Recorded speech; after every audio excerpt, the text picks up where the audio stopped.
Shoot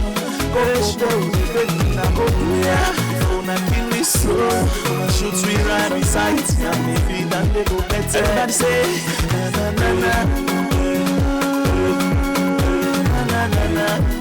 Everybody say yes, welcome back. Don't forget for ask questions. Ask questions. It's important. Now when you ask, you get the answer.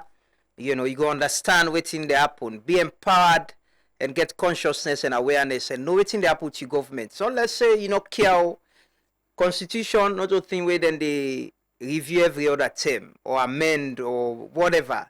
It takes time, and where they happen, everybody need for get involved. So this morning they can talk to the Attorney General and Minister of Justice, Alpha Sesay, gets the 2025 amendment bill where they non-gazette already. It dey na bookshop. We're not going to parliament it, but we need to get a conversation around them for understand what's in the inside it. What's in people them for expect. How will they affect people them? We life because election or whatever get for do with how we government go tell like and what's in them go do. For we all for better this country. Good morning, Mr. Minister, and welcome. Good morning, Lamrana. Good morning to the Truth Media team, and good morning to the people of Salone. It is a pleasure. This now Remembrance Week. First, I want ask a question about. We can't talk about the bill, but there's this. I read one document where now the former Attorney General and Attorney General under Pakaba in term. Let's just pull up in name. Attorney General Minister of Justice then we na FMKU. And this has been 2005. We get for do with reparation and special fund for war victims. I get John Kokana the other day. He commend you that for the first time he gets somebody when Attorney General Minister of Justice where they talk about reforms them where it is tied to the TRC recommendations. And we get this issue about reparation for war victims. I get the president now the other day was asking, he said they don't know side for good. They still get these documents where the government will make commitment to the office of the Attorney General for give them some support. But they don't know that for good too. We then go next side and they send them other side. What's in a government in position on possibly addressing the concerns them? They need health care, education for them picking them, and bread and butter, something they going to get at the end of every month. Thank you, Lamrana. Thank you for where we start with Remembrance Week. Don't take we over 20 years for make we get to this point here. So, you know, when you discuss reparations in the context of transitional justice, a day in different forms. Yes, you know, we can talk about the material things and the material reparations. We say, you know, you get for take care of victims, then their needs, you know, whether medical support or providing education, job training or job placements. Just make sure, say, you empower them that day. But, you know, you also get within a symbolic reparations. And if you go to the report of the Truth and Reconciliation Commission, one of the symbolic reparations where the TRC be recommend, now really the acknowledgement of wrongdoing. So when the president, by proclamation, declare January 18th every year as National Remembrance Day, now that acknowledgement day, the TRC being called one of the symbolic reparations we for honor. So that is what we have done as a government, and we're really glad that the entire country embrace them. You know, I see you get your white ribbon. They commemorate the week. You know, I move, go Kailaun, Camp Kenima. I see communities get together. Now Freetown, now other parts of the country. So that's not part of this process here. So. But yes, symbolic reparations not enough. For some people, yes, it is enough. For some people, you know, even a public apology. We call, say, still in the context of reparations, you know, the TRC being get a hearing specific to the harm suffered by women of this country. And if you look at the TRC report, it gets a chapter we dedicated specifically to the harm suffered and by women, and it makes several recommendations. Again, symbolic recommendation, symbolic reparation mean the day. So we call say late President Kaba being issue a public apology to the women of Sierra Leone. Say the country failed them. They apologize for the harm we then suffer during the war. That's not part of symbolic reparation. So yes, don't think also don't happen. I mean also when the TRCB recommends say make NACSA be the home for managed reparations for victims of the conflict. Yes, NACSA take steps for do some of that. You know, if you go to the records, you go see say yes, there were times when NACSA take step for do that. But I think we get for acknowledge say a lot of it don't be piecemeal. I think say we need for do better for get we reparations program that this country has of our victims better structured. And that nothing we all for take responsibility for. We don't get 3 different governments we for manage this response here. So yes, the government of late President Kaba do some of it. The government of former President Nkrumah do some of it. The government of President Bio don't do some of it. But I think we need for be better structured. I think I don't say publicly that you know, a better way for show commitment to victims of the conflict in this country, and for make we take this beyond symbolic reparations and really put concrete measures in place for provide full reparations to victims. The TRC being actually make provide certain guidelines on how we determine the category of victims we for get reparations. If you look at in percentages, a layout percentage of loss in earnings, you know, we go take a victim over a particular threshold for get certain kinds of reparations. Of course, they also talk about medical support will be provided to certain kinds of victims. So I think we need to do all of that. But there's commitment in government. Okay. It's something where the president said. I will ask if we're not committed to. Oh yes. Nothing where the president don't talk about. I think say the president don't be very clear. Say we for really take the recommendations of the TRC with utmost seriousness. And really, you know, if you take stock, we get in the context of reforms. Actually, you know, as John Coker say, a lot of reforms they be connected to the recommendations of the TRC. And you know, sometimes we or the public not take stock, but I think so we need to provide that information to members of the public. And then see we're making significant progress on implementation of recommendations of the TRC. But yes, the president don't be very clear. Say make we continue, make we make the public know, make we provide education to the public, but then make we put concrete steps in place for make sure say reparations are provided for victims, and that. You know, waiting I can call painful peace, which is like for just swallow everything will happen and move on.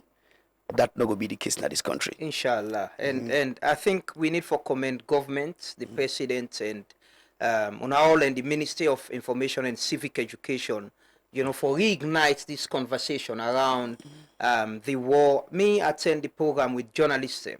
You know, I learn media history na mass communication at Fabi College, but waiting I learn that next the story of Dr. Spencer, you know, Kelvin Lewis, Umaru, Sylvester Rogers, Anna Fuller, of how they cover the war and the sacrifice where they make. It's something we should teach. People should learn, and I hope say we go expand them with the second year, you know, commemoration. So and different sectors therefore get involved, because even legal lawyers them. Oh yeah, I think so. This now conversation will be broad. I think I myself, follow the program with Sludge, and how the war affects media practitioners or media practice in the country. I always want to say I think so. We also need to forget that discussion in the context of civil society. Mm-hmm. I think so. One of the things that we don't be really absent in the narrative of the history. We don't give a lot of credit to the United Nations. Great, then do well. We don't give a lot of credit to ECOWAS, for the economic intervention. That is great. We don't give a lot of credit to the British government for humanitarian intervention where the British forces come in. I think the waiting don't be absent in the narrative. Now the crucial role will local civil society play in the country in transition. I feel say that not been the most significant component of the broader response. And that really, when I say civil society, I use them broadly. Include journalists them as well. Include student groups. These days no one talks about August 18. No one really talks about then students them we being escape go Lunge, and undergo crash military training, and then we are part of the intervention force. No one talks about civil society march on Sanko in residence on March 8th. We change everything. No one talks about 2 weeks later, the civilians then we hold Sanko with their bare hands, and we never really looked back, So then in the honor things, then we have no one even talks about the civil disobedience for 9 months during the AFRC era, and how that really influenced international response in this country. So I think these are conversations that we need to have. I think are learning processes for we all, but also I think say a good example of whether it's moment of crisis or not, when the country rally around a common purpose, the results we go get. I think we need to talk more about this. We need to teach this to students and use then discussions for inform with engagement on national issues in this country. It's important and it's good, and I think the good thing is, like you say, all across most part of the country, we get the conversation. People don't recognize the day now. Moving forward, we'll get them broader conversation there. So we look forward to that as well. But at least we get a day now. The members say, people who have been dying at the whole get conversation about we war. Thank you so much for that assurance. I'm sure the amputees and war wounded and the listen. This is that assurance from the Attorney General Minister of Justice. That government is committed and government go firmly for address when it concerns them.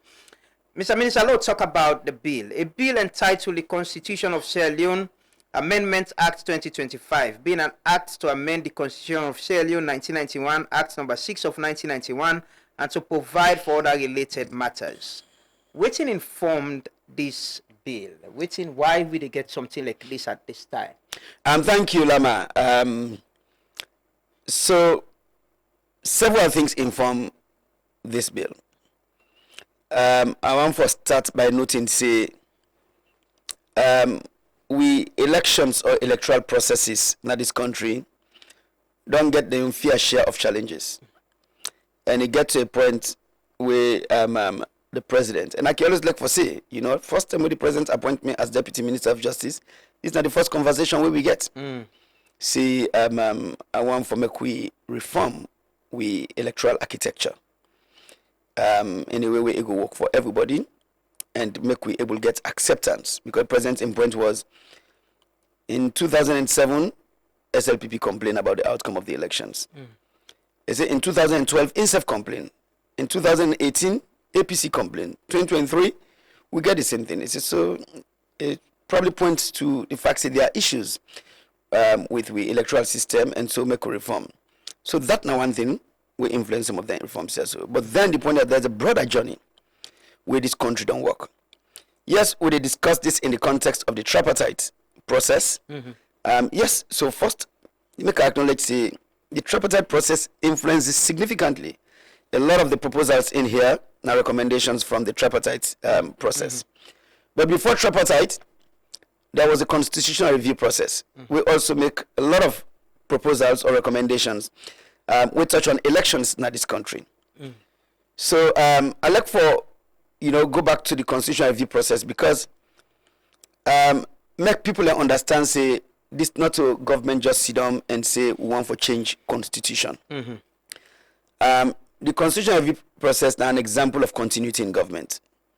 At the time when quick we point to with divisions, quick we point to the things where one party they say the other party oppose, when government say the other person oppose. I think that the constitutional review process and one thing where every government says the war come to an end. Don't be clear about, don't make a commitment, say we need for move forward. You know, I'm not one for lose the opportunity for talk about the history of this process. Because I think that context is important for make people understand what's in the reforms them way we try for get in we constitution or other laws them. You know, we just talk about war. When we signed the Lome Peace Agreement in 1999, we put a clause inside the Lome Peace Agreement say we will revise this constitution. The 1991 The 1991 constitution. So the Lome Peace Agreement became an act of parliament. So I can normally say that we not do this yet, that not complete this process yet. Actually means we're not even in compliance with the law will pass in 99. But then because, you know, we put some in Lome agreement because after all the discussions then, it was everybody acknowledging, say, the 1991 constitution, as good as it is, transition we into multi-party democracy, provide for a strong human rights framework, provide for an independent judiciary, etc. It was an acknowledgement, say, not sufficient for prevent we from backsliding into where we had come from. So we put on there. And then we been get the Truth and Reconciliation Commission. When the TRC do in work 2002 to 2004, hand report to late President Kaba in October 2004. One of the recommendations we make now that we for revise this constitution. As a matter of fact, we for undertake broad consultations across the country and come up with a constitution we will reflect the views and aspirations of the people of this country for a peaceful and democratic society. We are, of course, connected as well to economic development. And so, as part of an effort for implement the recommendations of the TRC, the late President Kababin set up what we come for know as the Dr. Peter Tucker Constitutional Review Committee. That committee they do in work, that'll be a small committee, about 13 or 15 people, do in work, and then by the time it completes in work, President Kababin not left office. Now, former President Nkrumah been there in office now. So the committee be hand in report to former President Nkrumah in 2007. So that's how late President Kababa moved the process. So transition. A transition to former President Nkrumah and government. But when former President Nkrumah and government look at the report, they watch say we need broader consultations. And so former President Nkrumah been set up the Justice Edmund Cowan Constitutional Review Committee. We been made up of 80 members. Broad representation across society. All political parties were represented. Journalists were represented. Lawyers were represented. Market women represented. Other civil society representatives represented. And the Justice Cowan Constitutional Review Committee worked from 2013 to 2015. During this time, I can also like to highlight the level of consultations will take place. The records show say the committee undertake over 10,000 public consultations in this country. It distributes over 70,000 forms to people learn for answer various questions on constitutional issues or the kind of constitution we want. It received over 150 position papers from various groups and interreligious committees, civil society, MDAs, political parties, etc. It hold about 80 expert engagements on specific constitutional issues. They also undertake international trips for land lessons in other countries like Kenya. It gets broader public engagement through the media, over 20,000 hours of airtime.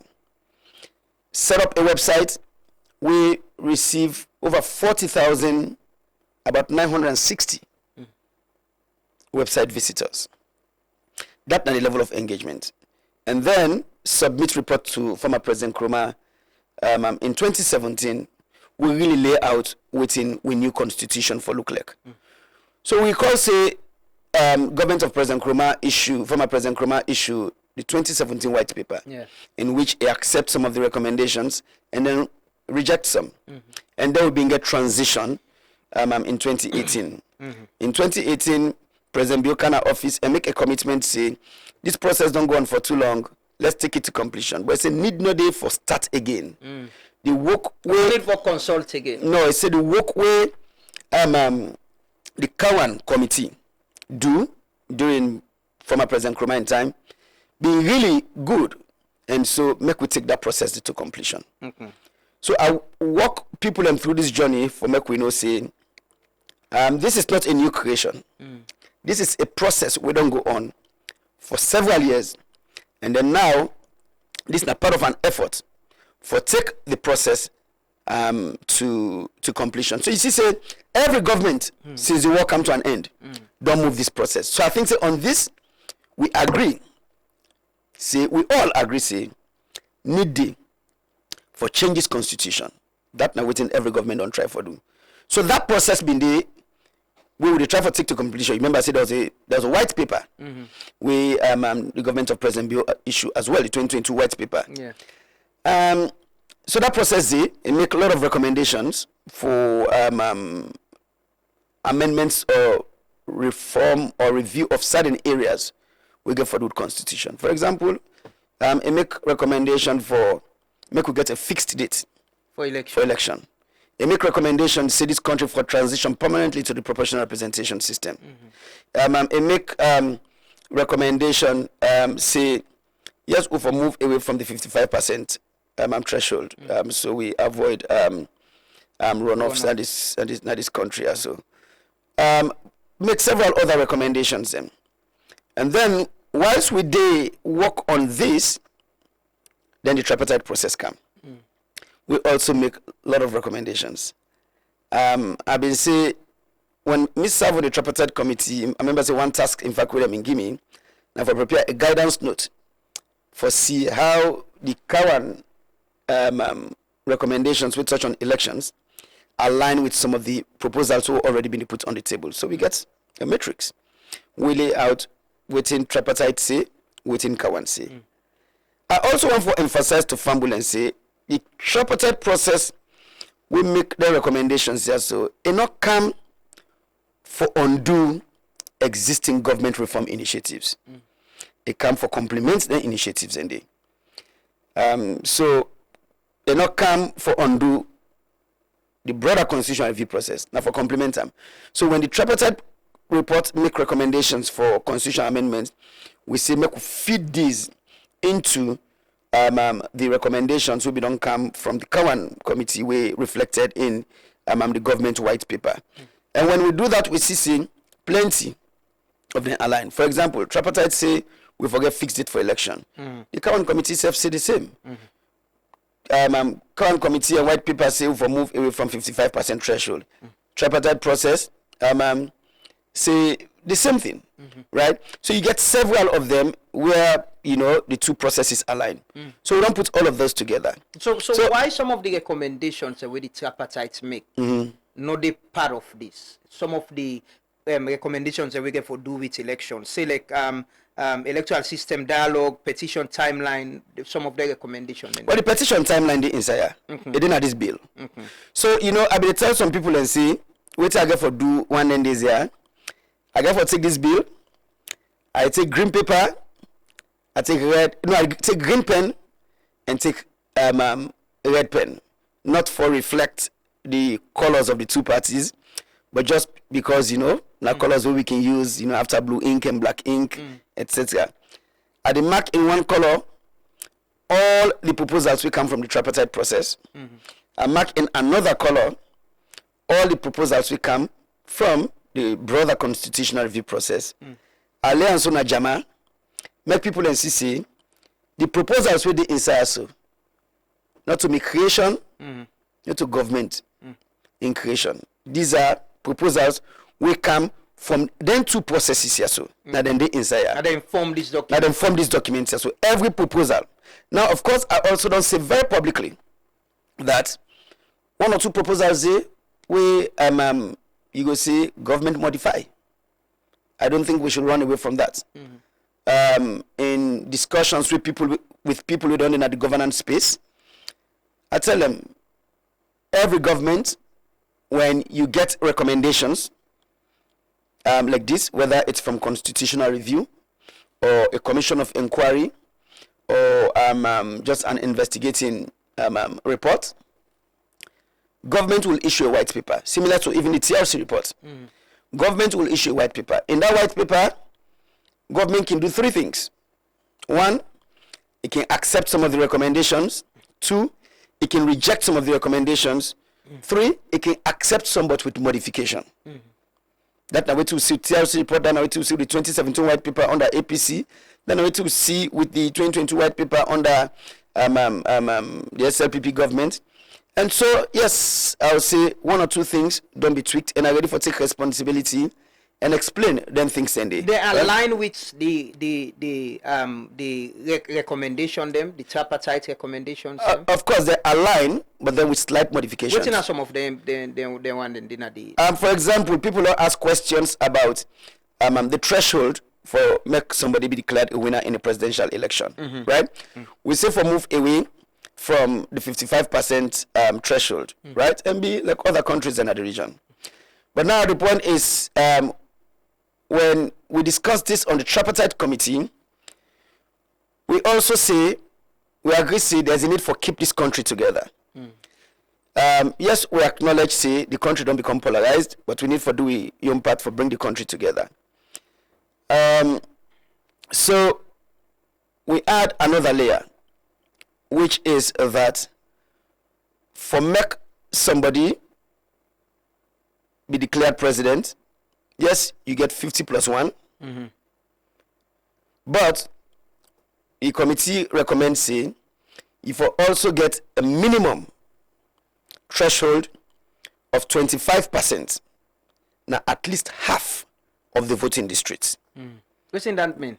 So that means we get 16 voting districts. I mean, in addition to getting the 50 plus 1, if you also get at least 25% vote, now 8 of the 16 districts. It should say you get a national outlook. Yes. But then, I like when you introduce that language there. But then, when we look at them now, yes, we accept that. But when we look at them now, you realize, say, you know, they solve the problem completely. Because the question is always, what are the problem we this guy for solve? You know, solve the problem completely. Because, yes, you go say, SLPP stronghold in the southeast, APC stronghold in the northwest. Yes, both parties can pull strength na the western area. SLPP being win under Pakaba. APC win under Anes Kuruma, as well as under Samuel Kamara. But SLPP will continue to fight for the votes in the western area. You understand? For Sesay, you know, then get them votes in there. So, you watch, say, if either party run the numbers like a stronghold, you still likely forget the half of the voting district that is stronghold. So it doesn't solve the problem. So how we modify this is instead of 25%, we bring down to 20%. But then the 20% for being at 2/3 of the voting district. So that takes you to, you want to know math, could take you to about 11 of the 16 districts. So come to the language you just introduced in the conversation.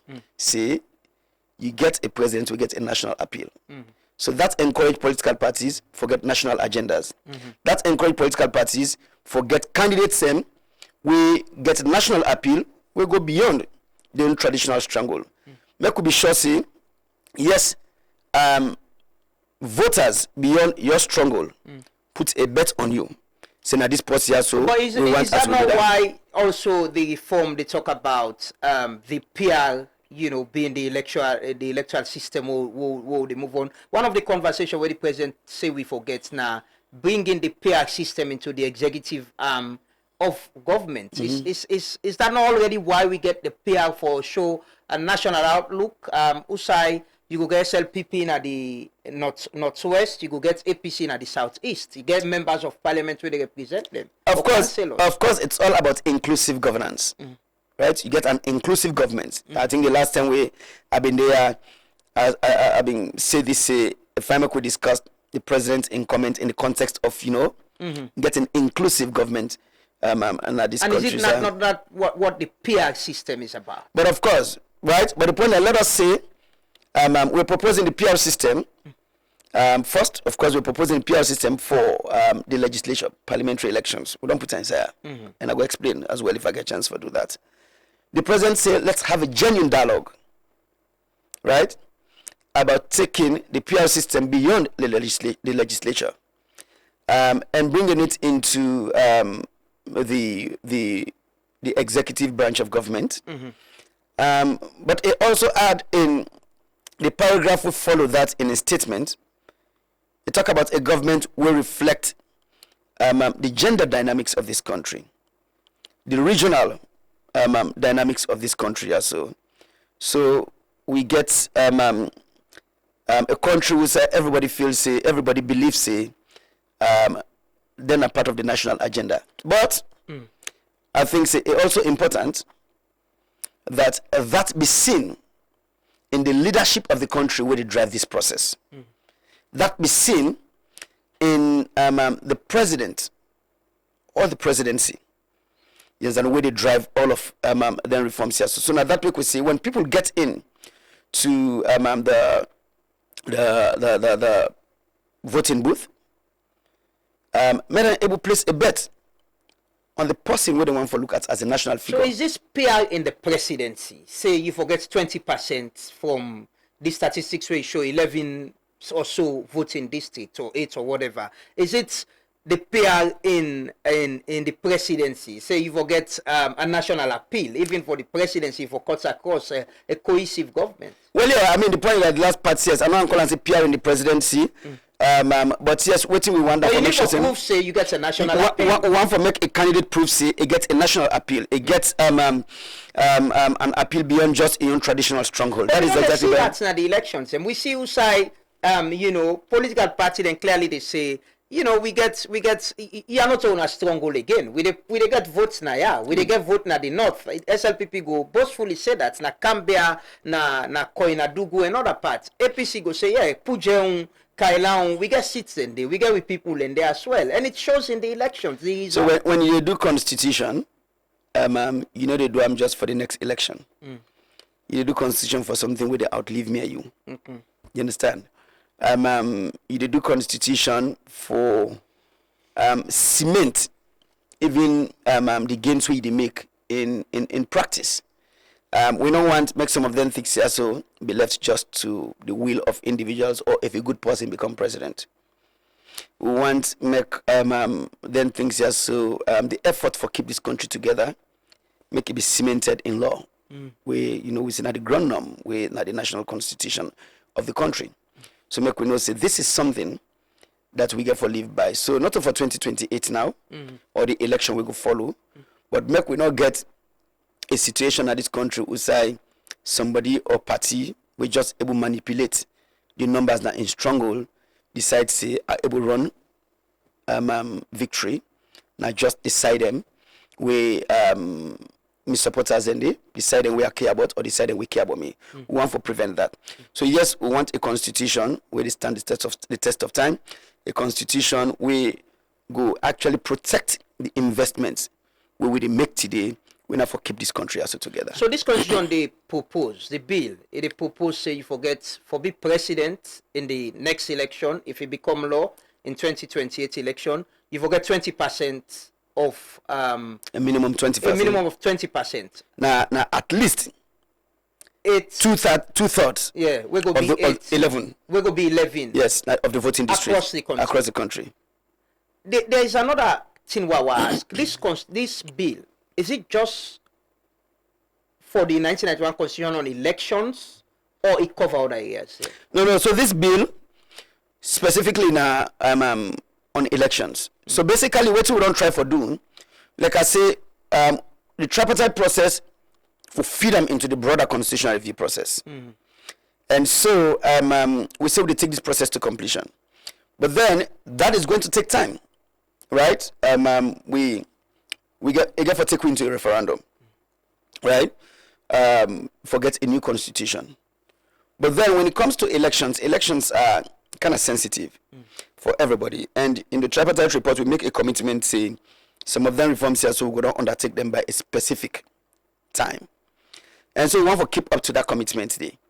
We also want to avoid people treating electoral reforms with suspicion. We want to avoid electoral reforms close to elections, raising tensions, or raising the political temperature in the country. We want the reforms them way they be put in place now. May them come in place the institutions we get for managing reforms here. So may them test them and really put systems in place on how they can implement them. But also noting, say, as part of a preparation for the next election, you get several other pieces of legislation we need to be reviewed. The Political Parties Act need to be reviewed. The Public Elections Act need to be reviewed. Now, we want to make the Constitution be the anchor, right? If you review that one, then now for prepare for 2028 elections, and then later you review the Constitution we get for those elections, it means you get to go back to them one day because there will be consequential amendments. But this is part of the constitutional review. So yes, so this is not part of the constitutional review. So what we don't do, we don't decide for face the constitutional review process. We don't decide, say, because of the reasons here, so we I just provide, make we take out the proposals we get for do with elections. Make we pass that one and then now in a separate bill. Right? And then the bill go parliament go debate and vote. And then the one that we parliament accept now, of course, no guarantee say this bill will go parliament and they come out of parliament. Right? So parliament go debate, figure out what you're waiting for accept, and then, come out with a law we really supposed to work for the people of this country. But then, just after this pass, we get for continue with the broader constitutional review process. We will make a commitment for take to completion. And in that broader constitutional review process now, we will try for, as recommended in the current report and accepted in the white paper, various aspects say we will get for review, right? We will strengthen the country in human rights framework. So chapter 2 and chapter 3 go be impacted significantly.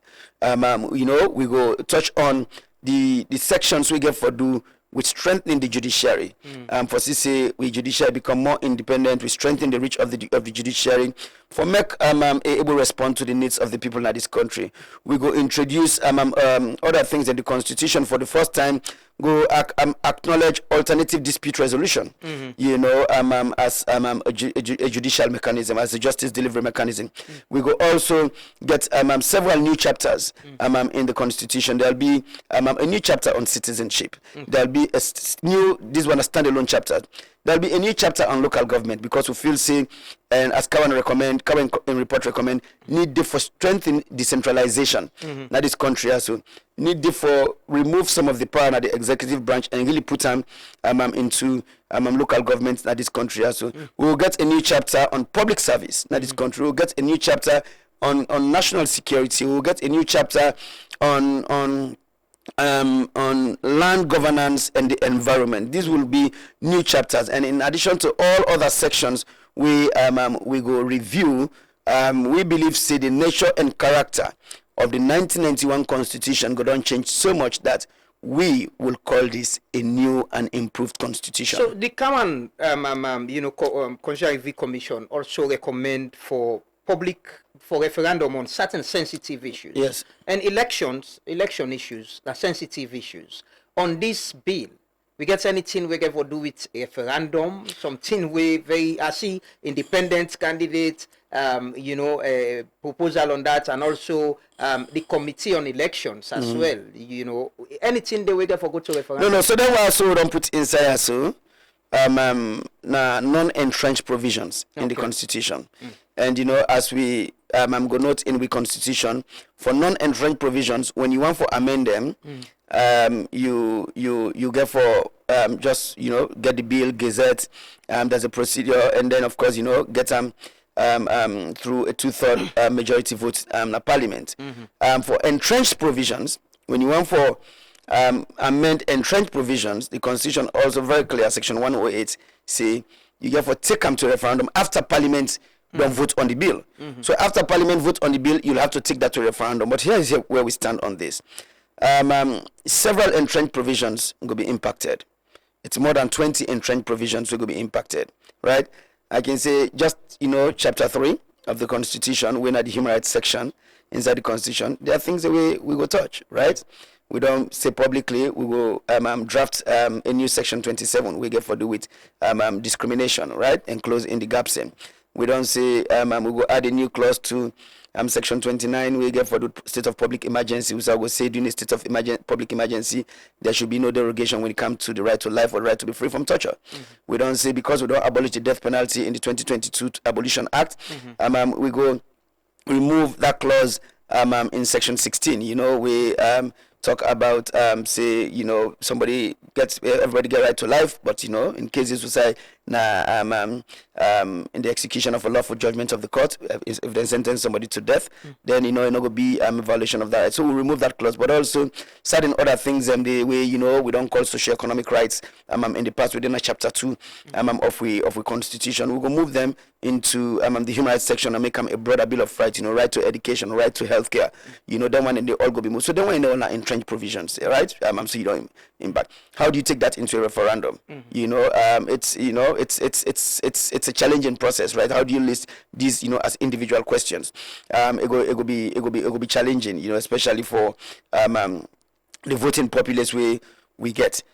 So we on approach, we proposal is that we take all of them entrenched provisions and we go review them, we go revise them, right? Then we'll get new language, you understand?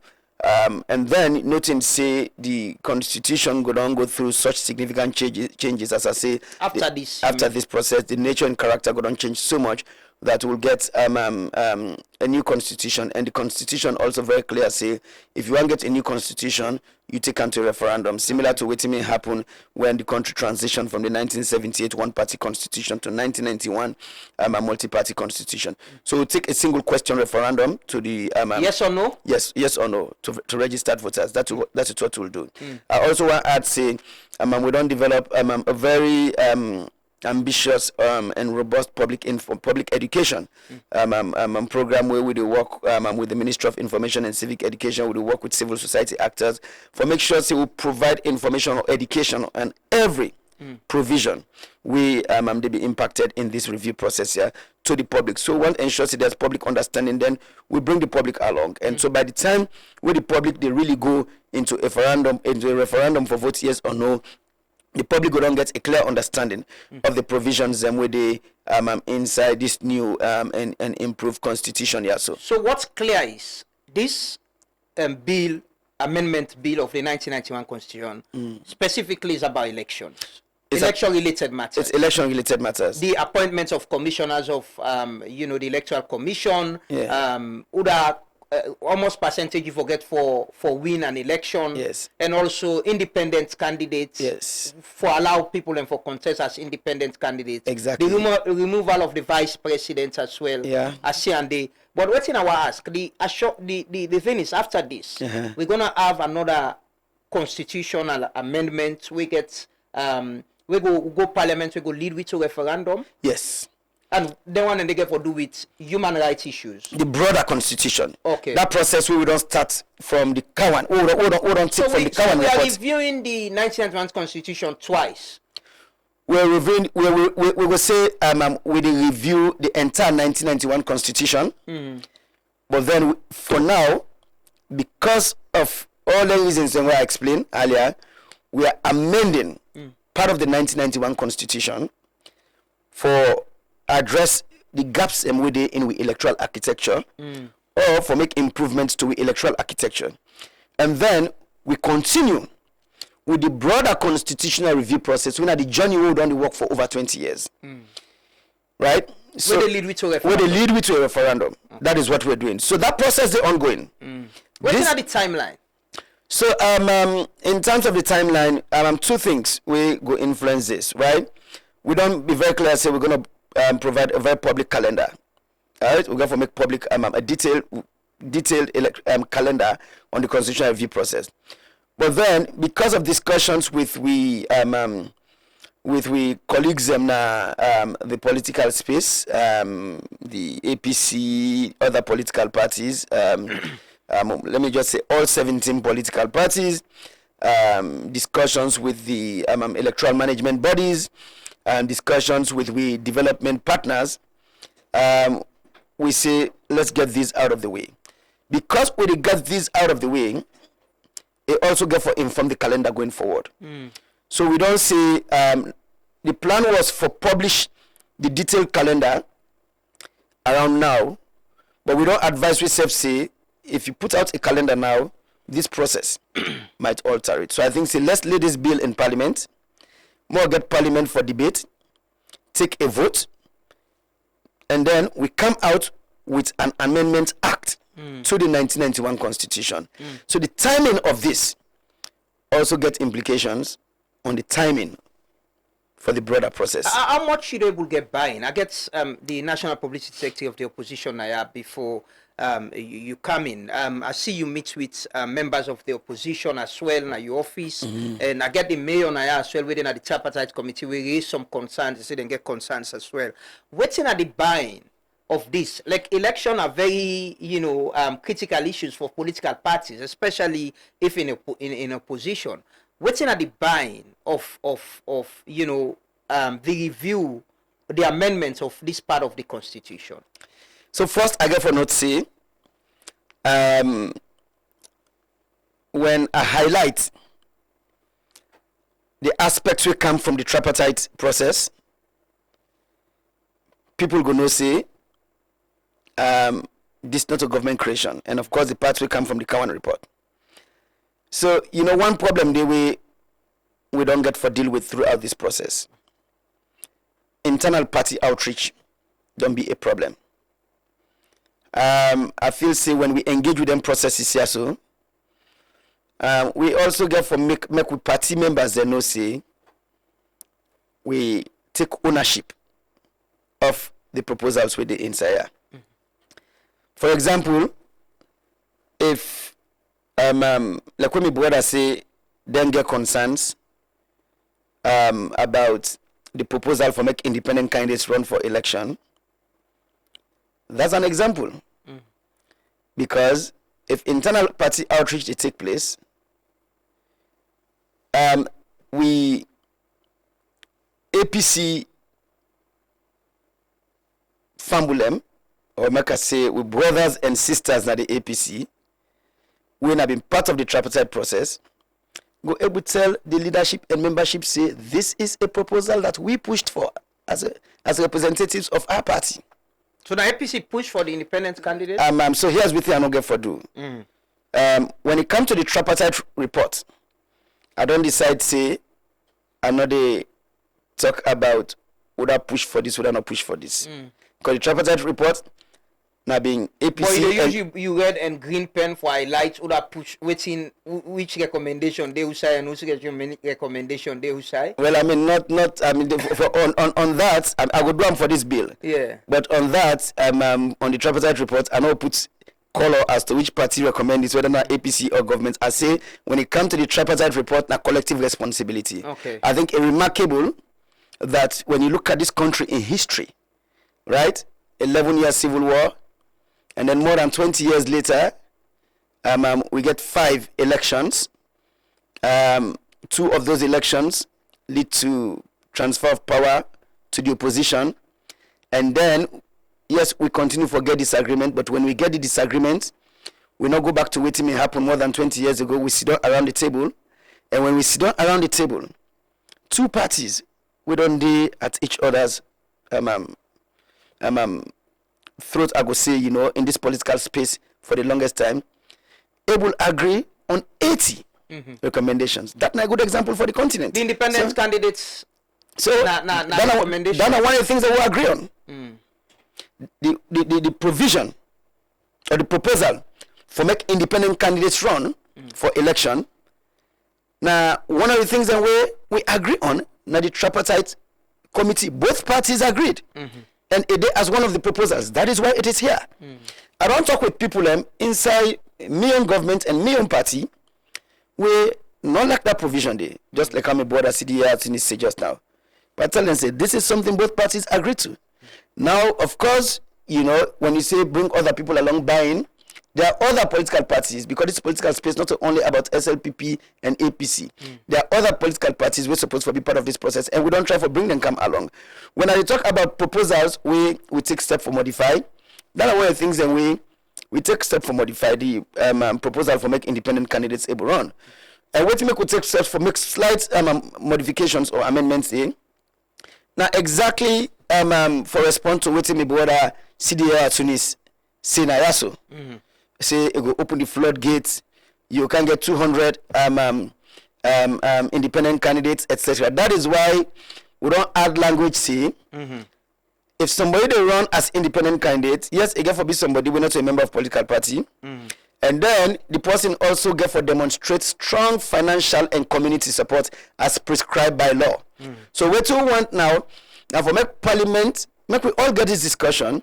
Parliament prescribe in law waiting a financial and community support. So for some countries, for make you run as a candidate, you get to get a specific number of people where they put their signature and take a bet on you. So we can say for making run as independent candidate, you for both for provide evidence, say about 10,000 voters or 5,000 registered voters don't put a bet on you. Then when you know that things that we can provide as safeguards them. Or this might go parliament.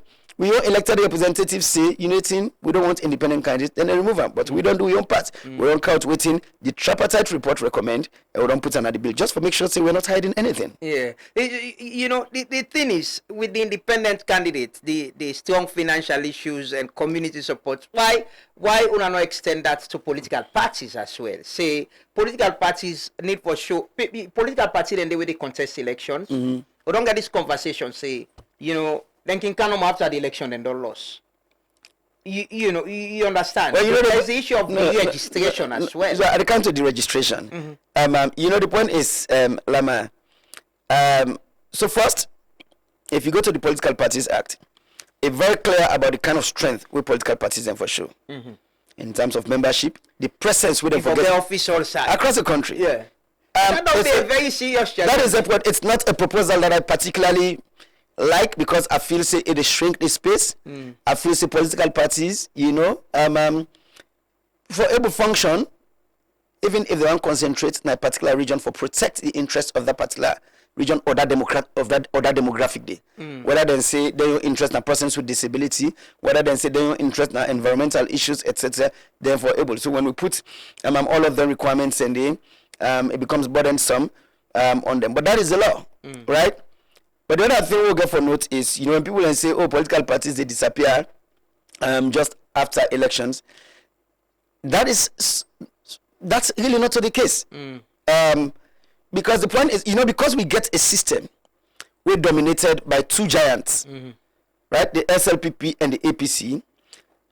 Then they overshadow completely, if you will say, the smaller parties. But that don't mean say the smaller parties they disappear, because since I don't join government, I joined government in 2023. Since I don't join government, I don't do a lot of engagements. We say all 17 political parties are present. So that's not a system we say they disappear. Each time we convene a meeting for discuss constitutional amendments or review of the electoral system, all 17 political parties are there fully represented by more than one person. We don't get engagement with them. Sometimes the same political parties who they see as smaller political parties who feel say they disappear after election, they don't take positions on certain issues, they don't submit them positions to government. For example, when we get the tripartite committee, they come together, they developed a position paper, they came to the tripartite committee. They state their own position paper. Matter of fact, they even complain, say we had excluded them from the process. Yeah. So these are people who still want to be on the stage. They still want to remain there and continue to represent the views of their own constituency, however small those constituents are. Right? So that not to a situation we are in, you see, then disappear. When PPRC, they convene the political parties liaison committee meeting, all of these political parties are present. Matter of fact, I will tell you this. I don't go meetings them where sometimes the people that were absent at the meetings them are the representatives from APC or SLPP. But these smaller parties are always there.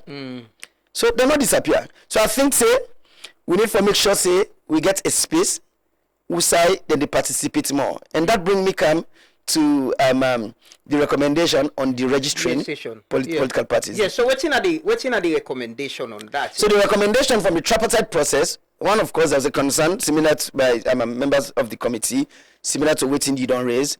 And so there's this recommendation, see, if a political party go 2 elections and not win seats in local government or at parliamentary level, then for deregister. Because the idea was more not get parties where they exist just a name, like the concern we raise.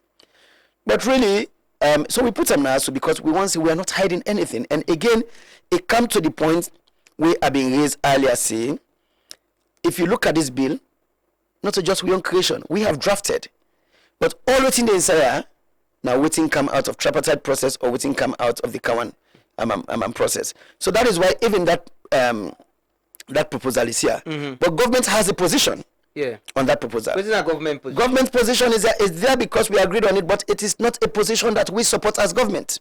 Because, as we don't discuss with President, the President believes, and members of the government believe, say, political parties exist for reasons more than just winning elections. Political parties also exist for represent the views of the minority. The minority is supposed to get a stake in government. Political parties, they exist for make the whole government to account for several other things that were important to the country. So yes, a proper for make political parties operate even if they don't win elections. So what if they do now how for broaden the space, how for strengthen them political parties also instead of shrinking the space. We feel say by deregistering political parties just because they don't win election, we shrink that space, they will tighten the space, you understand? And then it's even a provision where it might be abused down the road, whether not 5 years, 10 years, 20 years down the road, it might be abused. So yes, government position is that it's not a proposal that we support. We feel say political parties for still registered even if they don't win elections at local government or national Talking or national about level. political parties and elections. So this amendment bill, they propose a permanent removal of the first past the post and just stick to PR system as a country. Correct. Then I'm waiting with the propose, and I will explain. And this it gets as threshold. Well, so now that we don't put say that threshold now be determined in a separate law. I think the conversation don't focus too much on whether for do first past the post or PR. We want the conversation shifts now to what kind of PR. Because even in this country, right, we don't do in the 6 elections we don't get under the 91 constitution. We don't use first past the post 3 times. We don't use PR system 3 times. And in PR system, the first time we used in 96, we use the wartime model, right? This entire country now be a single block. And then in 2002 and 2023, we use the district block system. So just Nasalon, tell you say there are variations of PR.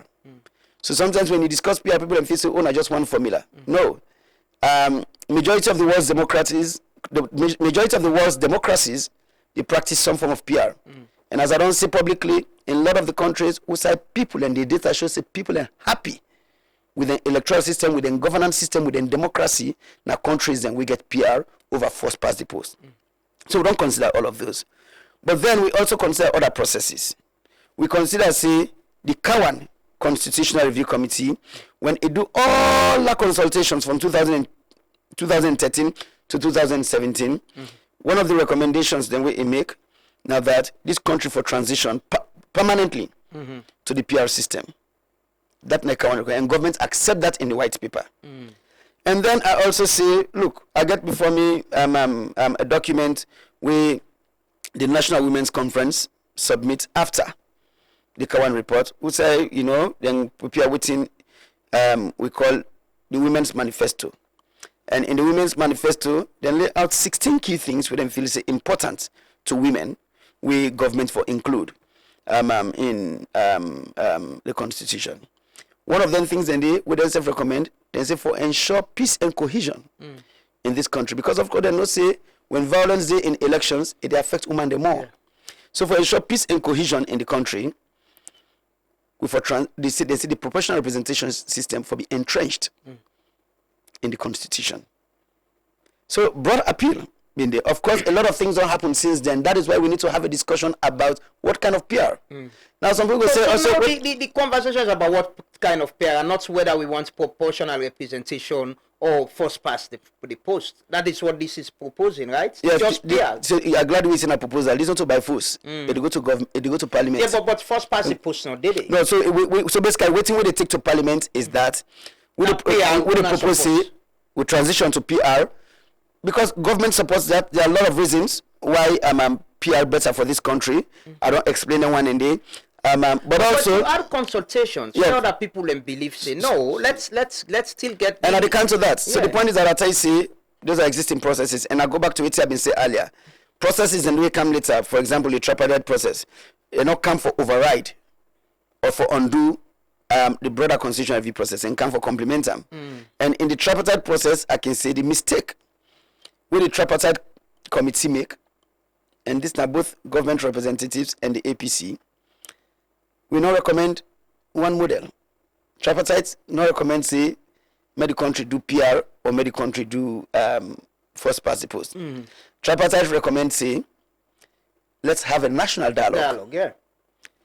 on a preferred electoral system. And so government say yes, we'll do a national dialogue. Government takes steps for convening a national dialogue, but we even add another layer to it. The other layer we'll add to the national dialogue, we say before we get national dialogue, let's move across the country. Let's have consultations, right, across the country. So we do consultations. Of course, the consultations, not to be facilitator. We hand the process over to 3 facilitators, right? Valnora Edwin, Jope Magbi, well, the alternate elections expert known in this country and respected internationally. And then we get a third person, an international elections expert. And not to be select them, right? Now, international ideas, we support the consultation process, and then recommend them. And then we take them. So those 3 people, we give them free hand.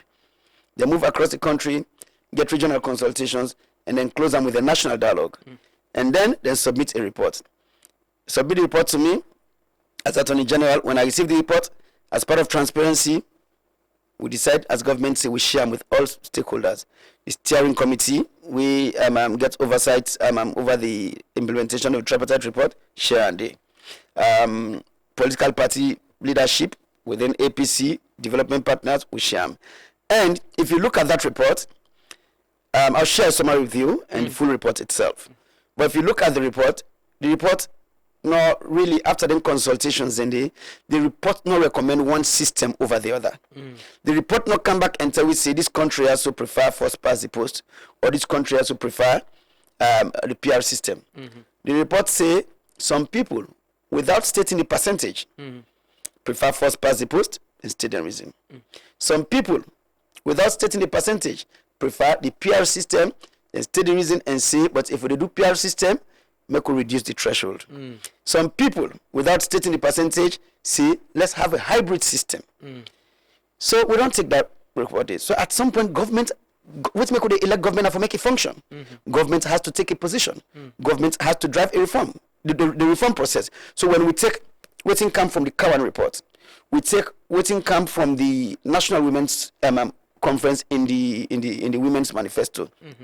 When we take waiting come out of this consultative process, and clear examples, I can let for say, in fact, one particular district day where the committee reached, the women them, now the district, they decided to speak as a team. It was a group of women who say, now local council and they, some from APC, some from SLPP.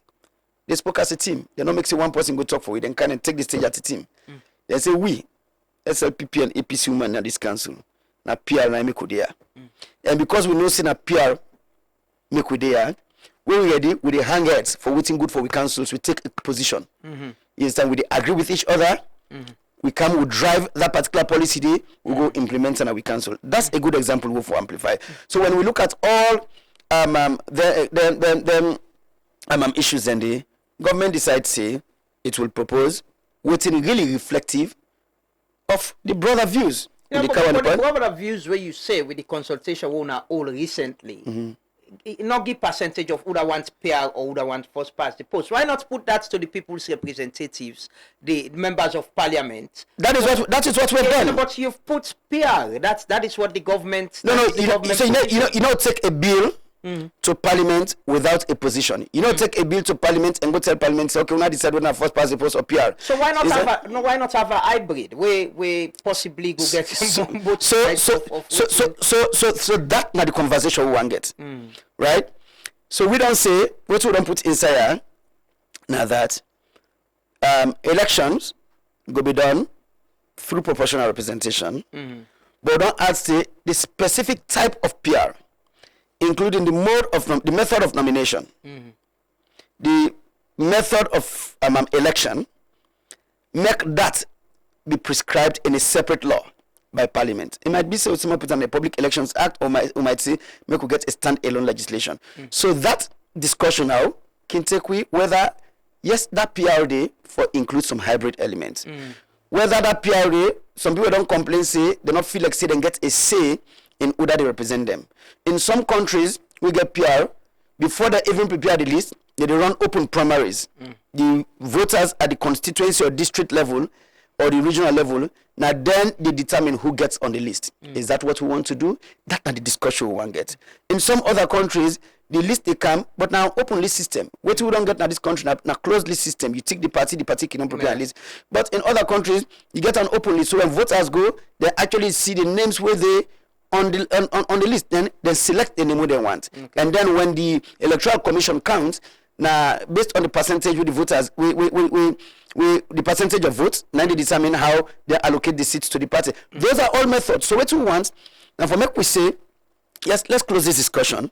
We know in a PR we go, and then let's now come and have a conversation. We all come and get a conversation. Government position is we need to go on PR. We need to go PR. That is government's proposal. Yeah. So in this bill. So we go to PR, but then we all get a discussion now on the type of PR we will be good for this country. Let me look at the removal of the vice president following party resignation, expulsion.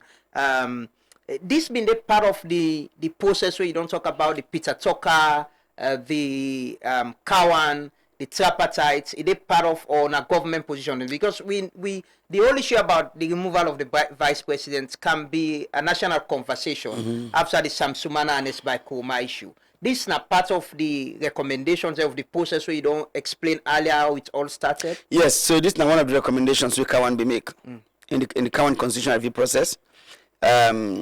For really ensure say a president not use impasse for remove an elected vice president. So they may say for closer gap day after the Supreme Court judgment, right? But also when we discuss this in the tripartite committee, then will be one of the recommendations we will make. So within people and see again, not to we on creation as government. This now a creation of two processes recommended by the Kawan committee, in fact, better articulated by the tripartite committee, right? Will not be one of the tripartite recommendations. Now don't put now. So for Sesay, when people don't elect a president or vice president, the possibility of removing that person there from office now rests in the hands of few political leaders, as we see what may happen in the Samsumana case. Wherein Samsumana was expelled from among the APC, and then that become a reason for removal and say don't cease for qualify. So we're basically saying, waiting the tripartite committee recommend we don't put inside this bill now that if somebody lose a membership now the political party, that no go automatically disqualify him from continuing to serve as president of vice president. However, it go trigger the removal proceedings we laid out in the constitution na parliament. That now we too don't recommend. So the one parliament formation- to get the power now. Yeah, parliament you get. So the constitution lay out very clearly how you move a president or vice president. So we say you go trigger that process there. You understand? So it's not That's going to all. be court matter again. No, we're not going to say it only become a court matter because Samsumana challenge him. Yeah. That is what happened. Yeah, but there's a But- process where there's- not only person go pronounce someone say I don't remove this person. That is what we're But there's saying. a process where There's a process now will with Parliament will get involved. now for make sure say we follow that process there. And we laid out in the constitution as to how you remove a president or vice president. So that way we make sure say the mandate we the voters give, that mandate did not be reversed by a few political actors. So there's this other part of, a committee for the appointment of commissioners. I remember we get this conversation earlier, before now, where that instead of the president just announce people where go be electoral commissioners, there is a committee where go put out application, people that apply, they recommend to the president. But what's happening in the register is that, the president they appoint members of this committee, right? Well, the point is that we say the president will constitute a search committee, a search and nomination committee. So that search and nomination committee they go do the search and nominate to the president, and then the president appoints from that. I think it's the question where I don't get for face now. Who that they appoint the members them. We say the president will constitute a search and nomination committee. Yeah, that's still giving president the power. Yeah. So not directly appoint the commissioners, but the members of the committee, right? So presidents they appoint committees all the time. Right? Matter of fact, people even ignore the fact say we say inside the constitution, we say the president they receive advice from a constituted committee on a particular issue, and not even bound by the advice.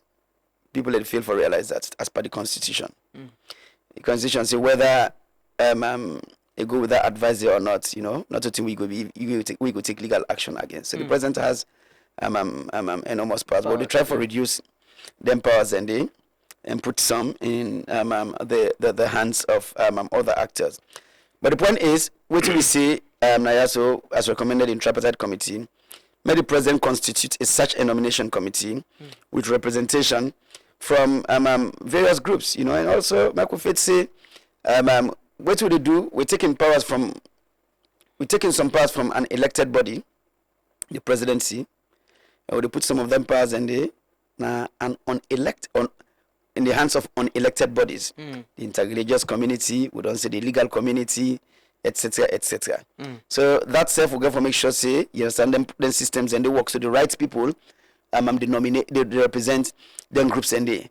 Now the question has been, tripartite been say interreligious council, now we say interreligious community, tripartite been say the bar association, now we say the legal community, etc., etc. I think so one of the things that we will get for acknowledge is we could not try to solve one problem that will create another problem. We get for manage this process in a way or that we not open political battlefronts and then groups in there as well. Because you might be faced with a situation wherein as we go close to election or close to the appointment of an electoral commissioner, these bodies might become political battlefronts as well, right?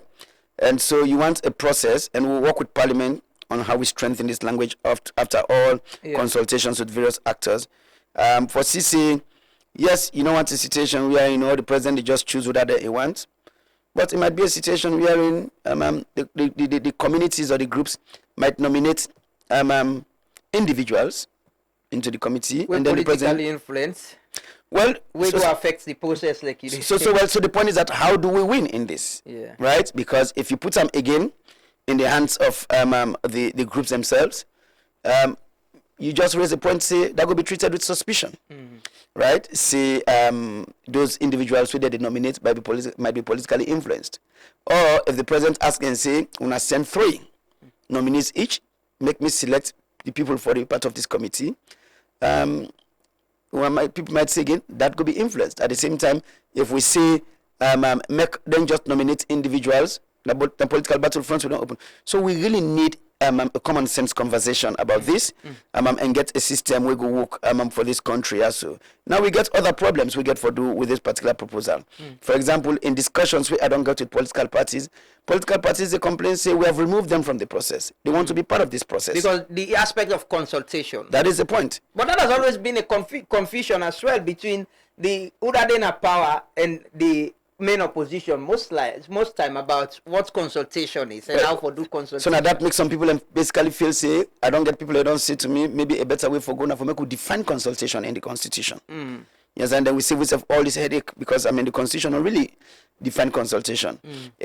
Tell we whether consultation includes you have a meeting with them, you understand, you get discussion, then they tell you what they want, or you nominate to them, you ask them for provide feedback within a certain number of days, or whether consultation includes if you consult with if you engage the leadership of all registered political parties, whether you take the majority feedback, you understand, for be reflective in the decision we go make. We not only out all of that. So some people basically say maybe the solution to this is to properly define consultation and then we move with that. So yes, I think this is, we accept, say this now one of the challenging provisions where we get for deal with in terms of engagement with political parties, engagement with the public, engagement with members of parliament. So yes, we have made a proposal. We're happy for getting discussions here. So we're happy for receive feedback from people. We're happy for receive feedback from political actors. We're happy for go parliament and make sure say the feedback we will receive included in the discussions we would get with members of parliament. At the end of the day, members of parliament, now we elected representatives, we can also take with views to them. And then, all them things and they go be reflected in the own debate and the vote we then go take on what this particular provision here so for look like. So, but waiting on the proposal right now that the power still lay with the president for the committee, for appoint the committee where they do the search and get names and we then go present to the president. Well, the current situation is the power rests to the president for appoint after consultations. Yes, that I mean the president. proposal from the bill. The proposal on the bill is that the president get this power still go there with the president for appoint that committee. The president go constitute the committee. That is what we have suggested. Okay. Hey, I want to ask about fixed election dates. And as well transition process. I think that now one of the conversation they would only get. How do we fix elections and also say, okay, between this time to this time, if we don't get handing over of power and the ceremony and how we forgo. Is that part of the proposal as well? Yes, it's part of the proposal. Again, from Kawan in report, Justice Kawan report, as well as from the tripartite process, also just say, let's have a fixed date for elections. Because you also know once a situation we are in, the dates they be at the discretion of the president. Of course, really, when we get this conversation, we get them with honesty. Excuse me. The practice is the president set the date. So we always don't get this 3 months window after the last election. But really, let's be honest, say the last time we left this thing open, so the former president actually dragged them for 1 year. Remember? Yeah, then extend. Nobody no extend. So it just happened normal. Until when they announced the date. Yes. Okay. Nobody no extend. Parliament no get fixed dates now. Yes. The president get for announce. Yes, Parliament no extend the life of government. Okay. You understand? But the president been drag them, then get a reminder, people then call. You understand? And then eventually set the date. But that you can say EBK do 11 years instead of 10. And so even drag the process. You don't want a situation like that anymore. I think predictability for there should be certainty. People for be very clear on when we get elections. Now this country so every 5 years. So we not get a situation where a president decides say, not today, not my birthday, not that day I will get election. You understand? We don't want that situation. So we put a fixed date. And these are proposals as well. From them two processes here, so we don't speak to this bill. The Common Constitutional Review Committee report as well as the tripartite report, we say let's have a fixed date for election in this country so every 5 years, and that we don't put inside the bill. Inclusive of the transition process? Well, yeah, inclusive. So these are the transition process we don't put. Of course, the current practice is that once they announce the results, same day. they say the next minute. Yeah, for do Yeah, this. swearing. So basically, if we get a situation wherein they announce the results at 11:59 p.m., 12 midnight, we will swear in the president. Yeah. We'll not go wait till morning. It affects transition. You understand? It affects transition. I think, with democracy need for grow. And so that make recommended in this bill that you get a transition window wherein the outgoing president get a chance for do proper transition to the incoming president. But also important that we get that window there for allow time for deal with petitions.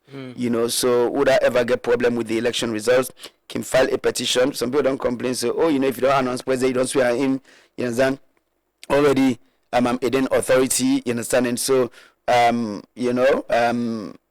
the judiciary will take it in time or whatever, Allegiance. Yes. And Yeah, but the point is that, of course, we get a country, I think, as we don't put in the constitution, or as we get in the current constitution, and as we put for strengthening the judicial process, the judiciary is an independent institution. The judiciary not get allegiance to a president. The judiciary get allegiance to the people.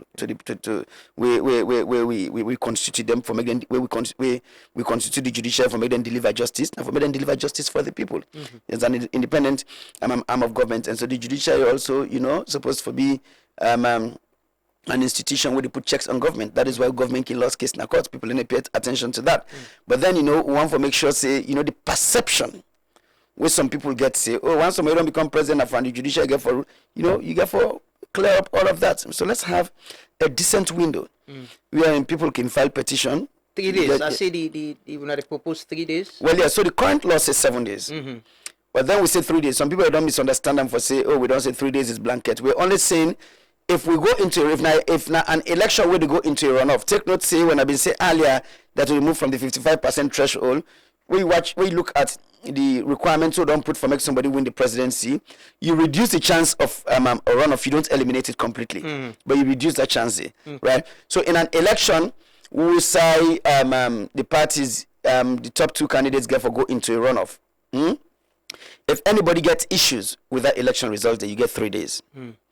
But in other situations wherein a winner don't be declared, then the 7 days where they in the law continue for apply. So that 3 days are only for election where they go into a runoff. Okay. But whether it's that 3 day window or it's a petition where them file within the 7 day window, we want to make sure now the judiciary able for deal with this matter also within 14 days. Okay. There is this one way very important. The bill, the mandate for 30% women nominees for election. And with political parties and even where with waiting we get to right now, the number don't increase, but waiting at the mechanism for ensure say the bill gets any proposal for ensure say political party they adhere to this. So basically, yes, what would they say now that once you don't put it, so it inside an act of parliament right now, the Give Act, right, where say minimum, say for elective and appointive positions, minimum 30% should be women, right? But they will not get inside the constitution. So this will be a TRC recommendation. This will be a recommendation in the Cowan report, right? This now also one of the things that we the National Women's Conference raised now the Women's Manifesto. So it should be reflected in the constitution. This now also one of the recommendations where the tripartite committee makes if for Canada the constitution. So when you put some of the constitution, you ensure say there's broader compliance, right? So what thing will happen? Political parties now therefore be required for make them constitution then reflect what's in the national constitution. But then it goes beyond just putting this in the constitution.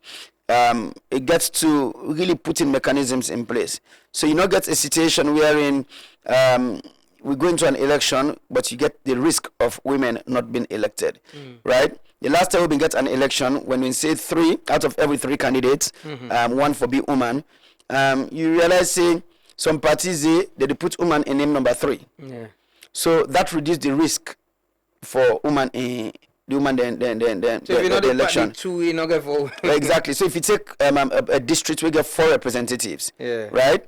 If let us say the parties put the woman, the female candidate 3, then the 2 parties, let us say 2 dominant parties end up for win 2 seats. Right? Woman not will be represented in that district today. That's member Falaba. right? So you don't want that situation. But we also need for make political parties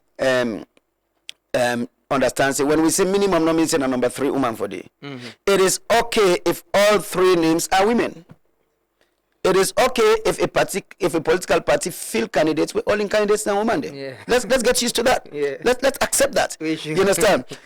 So people like elect for say, oh, na 30% quota. No, we say minimum 30%. You understand? And we also get for drive the discussion. People like no say, in fact, when the TRCB recommend this, it been talk about progressive representation. It happens say, now very late, when President Bioka na office, now it come and put that particular TRC recommendation there in place. But if we been put that in place, now been 10 years. After 10 years, we don't even go above the minimum 30% as recommended by the TRC.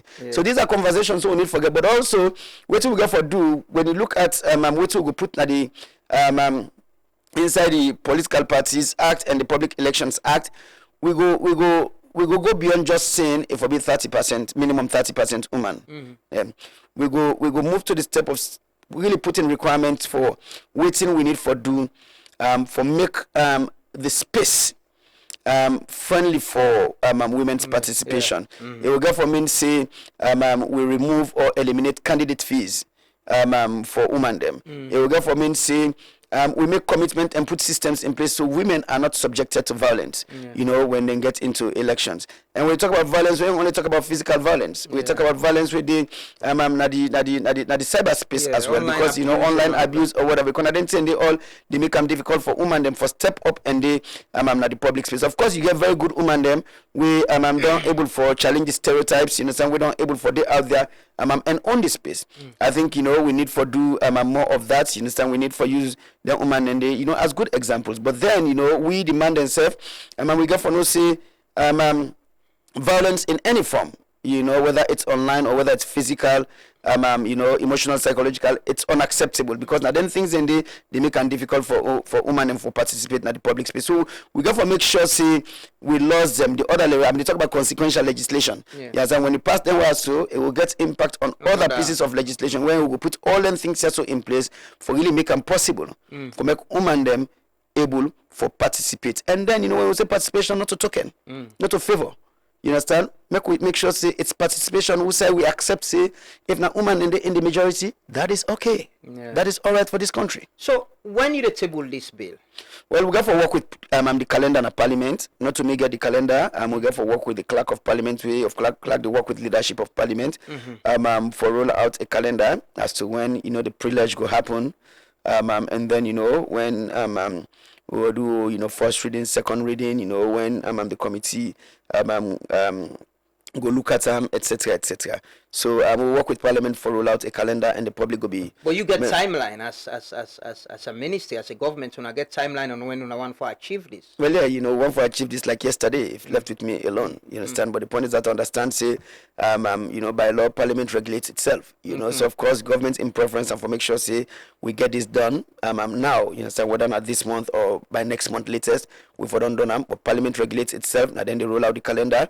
But we want to do one quick because it gets implications on other things that we for do. I mentioned the broader constitutional review process. I also mentioned other reforms that we need for pursue. But I think say there's a commitment on Parliament and part for make sure say then deal with this as soon as possible. So the possibly the window for public participation or consultation will be we go Parliament now. We wanna get we possibly get for go present to them.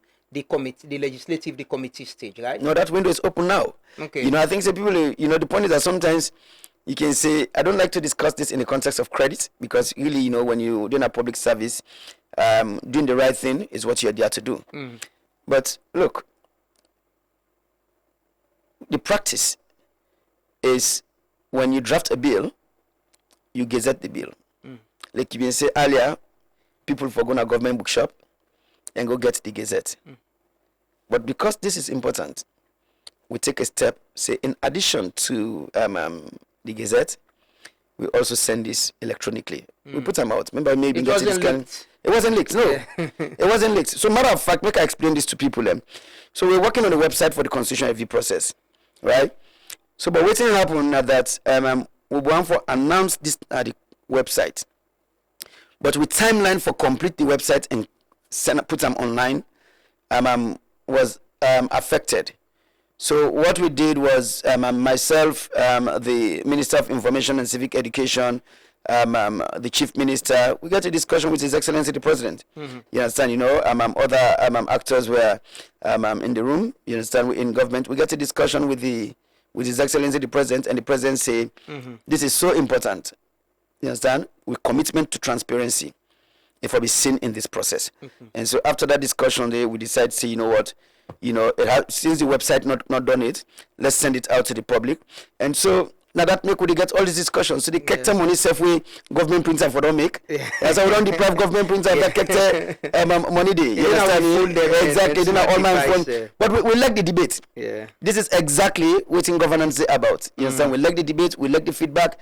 Because as we don't say repeatedly, we want to make this constitution be for the people. We want to make this constitution be something where the people go on as their own. So yes, the window is open now. Me don't receive feedback from people. You understand?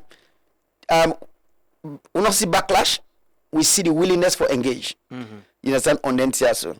And it's out there. I also tell people, right? Of course, we don't people and they out there with the prepare position papers where they go submit to we. People can still do that. Yeah, of course. Why not? That's what this is about. And some people will submit position papers, and I encourage people, right? I don't do public advocacy all my life, right? I still do in government. On some of the issues, yes, we do advocacy, even within government, for make sure, we colleagues and come along. Just like, when they get issues, you understand? They do advocacy to make we come along. So what I encourage people and for do, to just send something out there, we will watch, not sufficient. We might miss them there. So because not to just like to everything you see, not to everything we self they see. If people get views, if people get position on this, we don't open the space. By all means, they can submit them positions and they to we. But there's also an opportunity for make people engage on this with we elected representatives, we members of parliament. So yes, we've been very transparent about this process. We want this to be a very inclusive process, and that's not exactly why we don't take this non-traditional approach. As my brother from Kanike, Siba Kinlek for say, the way we don't handle this, we don't be open. So about this, not to so yabinde. You don't able engage. I see you get meeting at the ask back with the opposition, yes. APC. Waiting at the response or reaction to the consultation or meeting we want to get with them on this. Well, the point is that I think it was good. It was a good meeting. We talk about the need for work together. We talk about the need for keep this as a very open process. We talk about the need for make we all own this process, because look, the APC also acknowledge two things.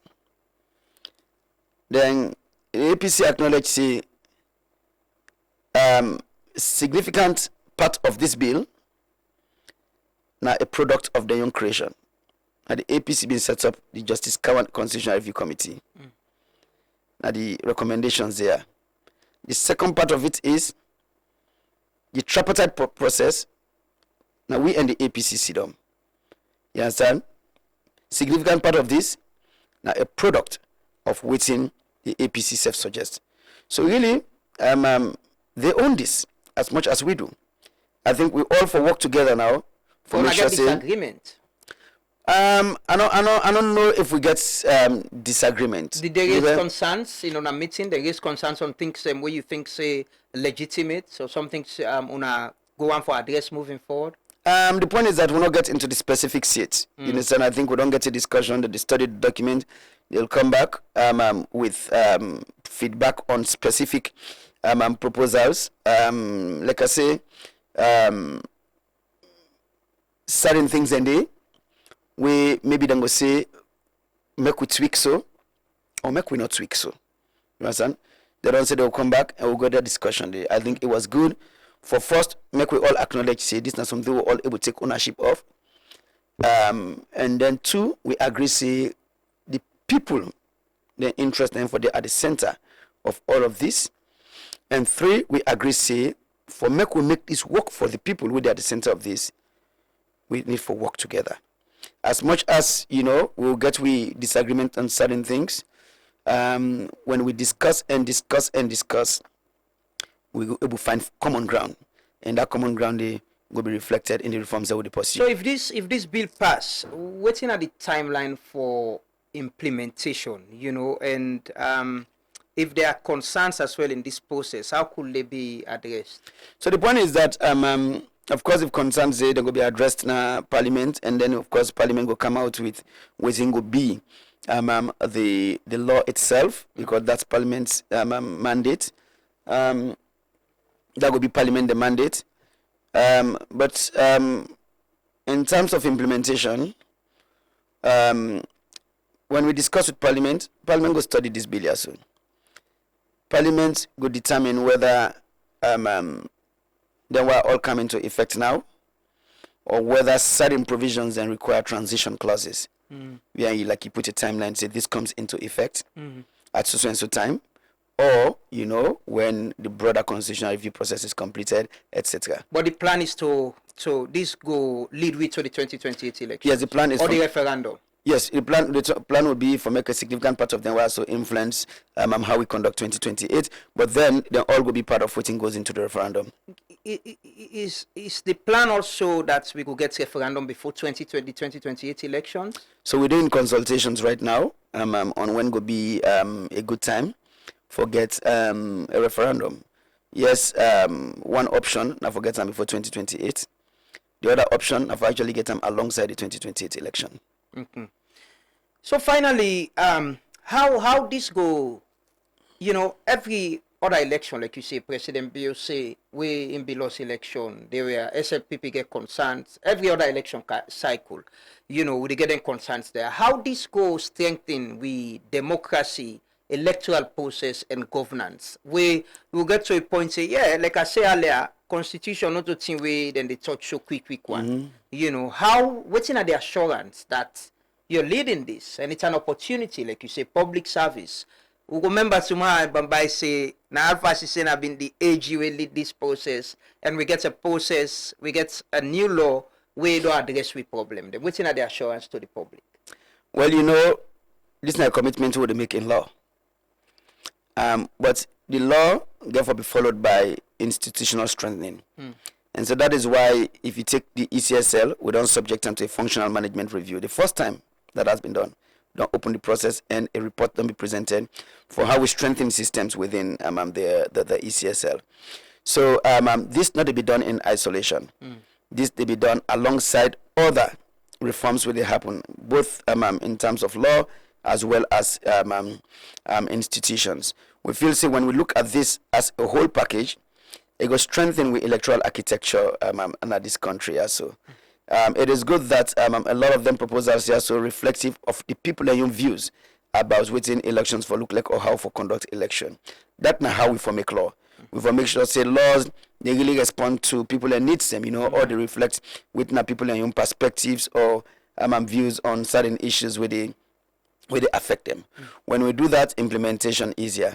So yes, when we put this together as a full package, it will help we for conduct elections in a credible manner. It will help we for hold institutions, including electoral institutions, accountable to the public. It will strengthen oversight over the electoral system in this country also. It will give space for make the judiciary able for make determination, including on election cases in ways we acceptable to everybody. And when the judiciary does that, when the judiciary does that, people build faith in the system itself. When people get disagreement on something, they'll prefer for use the courts instead of using other alternatives. I think when we do all of that, we'll get a system we go work for we in this country. So a system where we all go build trust in, where go help we for elect the leaders that we're supposed to represent we. We go help we for keep this country also together. We go help we for live in a peaceful society. And nothing say when we keep the country together, when we live in a peaceful society, it gets direct impact on the social services we were supposed to enjoy. It gets direct impact on how we grow the economy, how people are able for really be part of the development way government supposed to provide for them. How will you want to be remembered at the end of this whole process where you lead at this time? I always say when I left this office, I want to be remembered as Alpha Sesay, the Attorney General, will make the system here to work for the people. I want to be remembered as an Attorney General will do this work here so for the people of this country. Yeah. Yes. I think we go close now. Yeah, and I want to thank you very much for taking your time. I think we've been on the discuss. At least people they need for now. I think one thing we'll go do is how do we get this document on our socials and let people see them and read them and understand. And I think it's time we begin engage with members of parliament to anthem. Then process here we need for truly be part of them, because if we're not addressing the concerns they all get at this time, then we'll go to other election cycle and the same concerns. But one final question that I will ask you: we got a lot of issues that we get for do with is it the states against certain people? Cases that we can say they na DPP office, they to DPP. Some involve alleged murder case, alleged cases, and plenty. How that process they can work. Waiting, you get data of the number of cases they want to get. One of the things that you don't talk about, so you don't talk about, don't listen. Now that people don't forget trust in the judicial system, the processes, and get justice on time, not delay, keep people in certain time. If you read the audit report, we get a lot of people in the audit report, a lot of people in the within a Pademba Road for minor cases or prolonged detention, and then cases then they in a DPP and all of that. So thank you for that question. I think so even connect to the last question you asked me, I want to be remembered. I'd always say I want to be remembered as the Attorney General will do this work for the people. And that is why the approach has been saying we reform efforts people-centered. A justice delivery process with a response to the needs of the people of this country. I think say waiting they try for say that we need to see justice as service where the government they provide to the people of this country. And when you provide service for the people of this country, the people need to get faith in that service they provide for them. It's like healthcare, a service where government they provide for the people. So that is why when people go hospital, they want to be sure say doctor get for see them. They want to be sure say if na headache then go for get the medicine for their headache, or if na surgery they need, then go for get the necessary treatment, and then get that surgery done.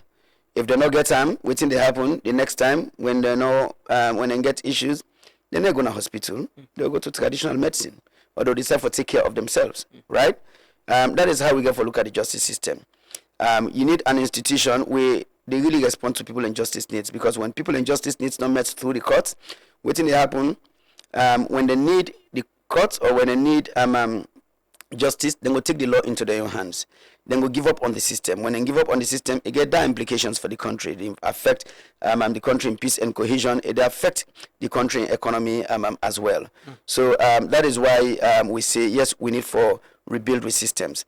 Now, how this system has to work for we inside office. So the DPP is served within the office of the Attorney General and Minister of Justice. A good for clarify say the DPP not get investigating powers. The Attorney General not get investigating powers. That's how we system structured.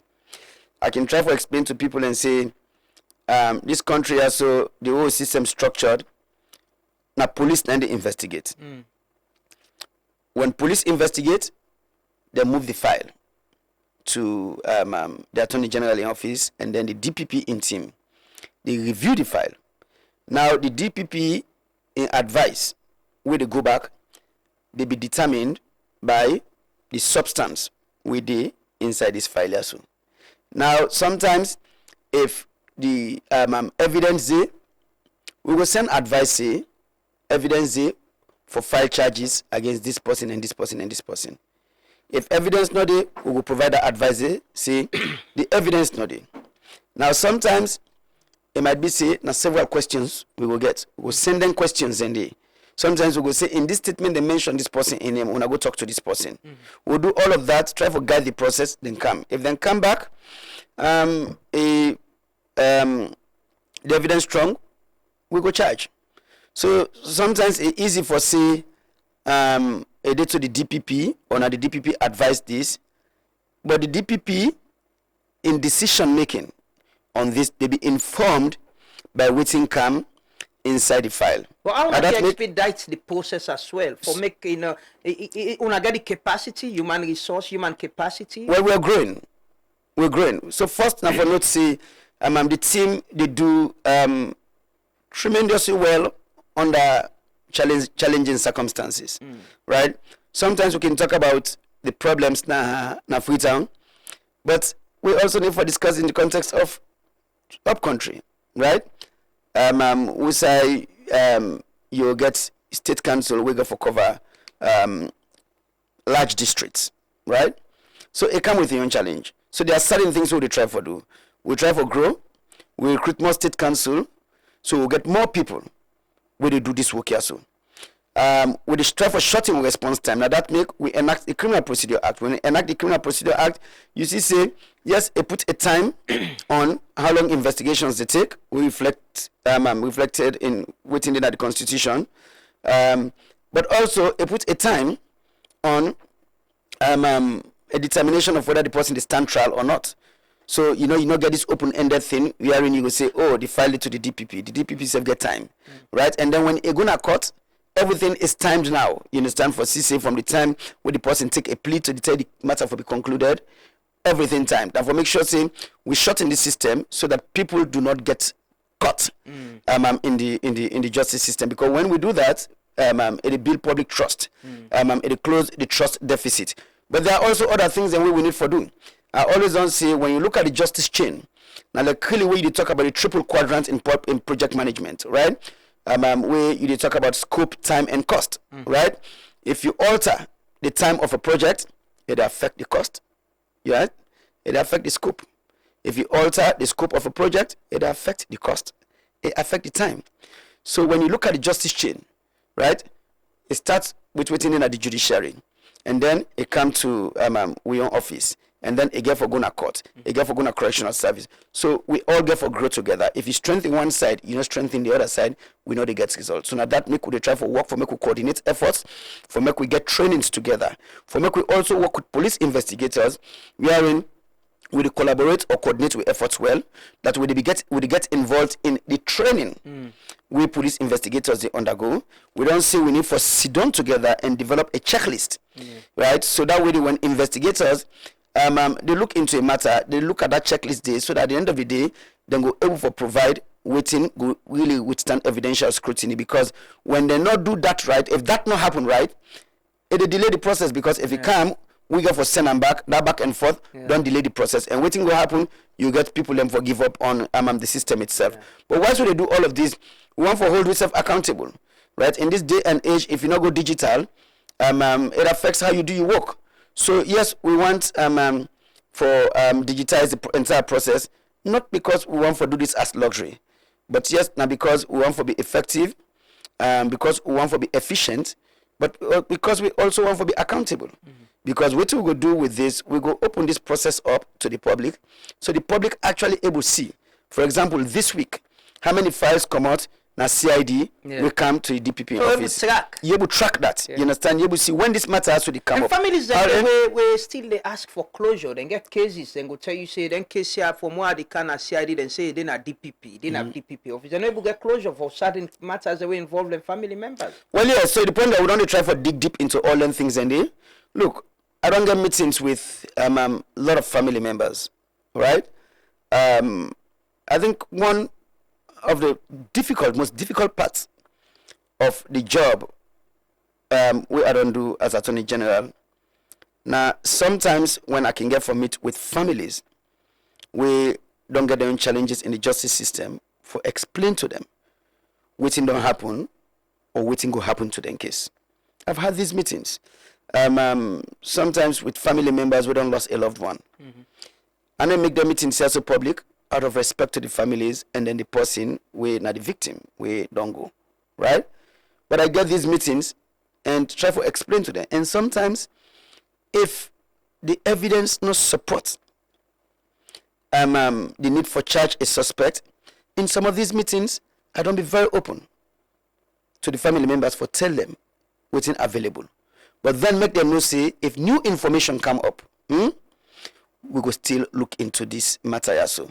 So I empathize with those families we need closure. I empathize with those families we don't be caught in the system. We make they don't lose faith. But we don't be very open to them for, say, the one that we come to your attention for state who side in case they, and if no matter we not get for move beyond investigation, I think we get for be honest and say so to the family members. I think it's part of the work we supposed for do. I can say last time somebody asked me which aspect of my job I take really serious. I can say now when I sign an indictment. Because each time I sign an indictment, I know that my singular signature will get significant impact on somebody or plenty people in lives. Right? Because if I do them right, then it gets an impact on that victim, that survivor, that family will need justice. If I do them wrong, it gets an impact on that person. We likely go down the wrong road in the justice system, and then sometimes we don't even pay attention to the impact it gets on them. I always like to talk about the story of the carpenter. See, sometimes when we get archaic laws, right, or sometimes when we get them wrong, you send somebody, a poor person or somebody live on the margins of society. You send and go court, and then the court gets them wrong, or for some offense which don't be resolved at the community level, they get for go jail. We need to pay attention to what that happen to in family. What thing go lead to in Pekin now, we go drop out of school, and then they out na the streets. And then before you marry themselves, don't get into conflict with the law. So we need to do all of that. We also need to pay attention to when people get caught in this justice system, how they affect the economy. For a country who say significant part of the economy in the informal sector, people are daily bread. So when you get a system we go on for long, and then somebody get for come every day, he do that 1 year, each day he come in shop not open. Each day we cannot get for dinner in farm. Each day we come, he not get for go drag. And we go drag, when shop open, that way they take care of him family. How they take care of him family, he get for go buy stuff them. When they go buy stuff in a shop, that shop we get for go buy too, then self get money for take care of their own families, then get for pay tax to government. It is the economy. So, we consider all of them things and when we talk about how we reform this justice system and make sure it really work for the people of this country. And so that is why we also see, we put out a range of justice mechanisms because we realize that people in justice needs them different. Just like health, right? As I make the example. Now, people in needs them different. Some people with a headache. Some people have belly heart. So when people get an encounter with the justice system, they do so because they get unique justice needs. So we need systems where they respond to their needs. And that is why very soon I will in a parliament the mediation bill. We go institutionalize mediation. We'll set up mediation centers across the country. So instead of going to court. Yes, make people then take informed decisions and go into mediation. Right? And then resolve the issues and a less acrimonious, a cheaper, it'll be handled within a shorter window. 1-2 days, it done because certain matters and they really will overwhelm the courts. You understand? So we go through that. We go review the correctional service system. So like when you talk, people we poor or people we not get high status, they go na court and na jail. We cannot have a system where they criminalize poverty. And so that is why we also then say we go table legislation for decriminalize petty offenses. When we decriminalize petty offenses, it will impact loitering. Right? We don't see a lot of people we may too, and may don't see plenty same way with the exercise na beach, right?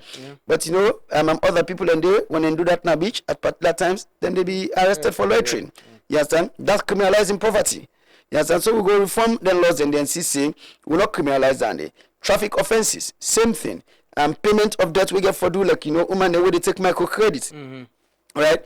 We at the end of the day, when they struggle for pay, the system comes after them and sends them to jail because that is what the law says. So then they all criminalize poverty and status. So would they change the one and the all? So I'll be tabling legislation for Sesay. We decriminalize the one and the. When we do that, people stay out, live their lives, deal with their families grow, then contribute to the economy.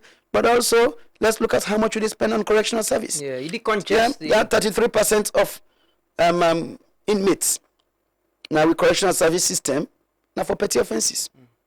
33%. So when we decriminalize, we reduce correctional service population by more than 30%. Right? And then we continue to invest in a range of reform efforts. We go really make the justice system work for people, and that people build faith in the system. But we also, like I say, put out a range of options. So when somebody gets an issue, they take a decision on whether mediation or they're going to court. We will also bring out, we will roll out the diversion policy for minors. So ensure, say, minors, when they come into conflict with the law, we divert them from the criminal justice process and move them into alternatives. You understand? We don't do a pilot of that. And we don't see, say, even complainants, right, against minors. No, I'm opposed to that. Matter of fact, in about 92% of the cases where they come against minors and the complainants themselves, one made the matter proceed to court. So we go do that. You understand? We go also bring in what we call a victims charter. When we bring in a victims charter, I think it's answering the question. When we say, sometimes we say, we get to ask ourselves this question: the justice way we seek, and the justice way enough for victims. Maybe they talk earlier about reparations. Yeah. So when you take a suspect in a sexual penetration or rape matter, and then you prosecute them, and then find them guilty, and then you go jail. You send them jail for 30 years, 40 years. The question still remains, how about the survivor? Yeah. Right? So we'll get a victims charter. We go respond to the needs of them people in there. When you take, say, if you take a murder case, right? You arrest the suspect. We kill, let us say, a man or a woman when a breadwinner of the family. The breadwinner don't die. But then you prosecute the perpetrator and then you convict him, you go jail. But what happen with the family? So we need a victims charter. They also make sure that the justice process includes attending to the needs of the family we don't left behind. It might actually even be when I tell you about the story of a carpenter, where you don't send go na jail, and family actually not get anything for do with the crime. But then I then don't end up suffer. Yeah. So we are taking care of the convicted person in jail. Yeah. But then in family out there, they starve. Yeah. So we got to consider all of that. Yeah. In the justice system, we with the design and how we really make sure say this system here so work for the people of this country. I get a question from one of the groups that we're concerned about the tripartite recommendation. They say, please ask AG about recommendation 50 about PWD's participation and how this has been captured and ensure compliance. So what we don't do for PWDs, what we been say now that the Persons with Disability Act for be amended for reflect say persons with disabilities for be represented in the governance architecture in government. We recommend progressive representation starting at 2% and growing from there. So it's there, and it's one of those things where we already don't put inside the Persons with Disability amendment bill. Okay. We for go parliament, and that we work very closely with the commission, Disability Commission.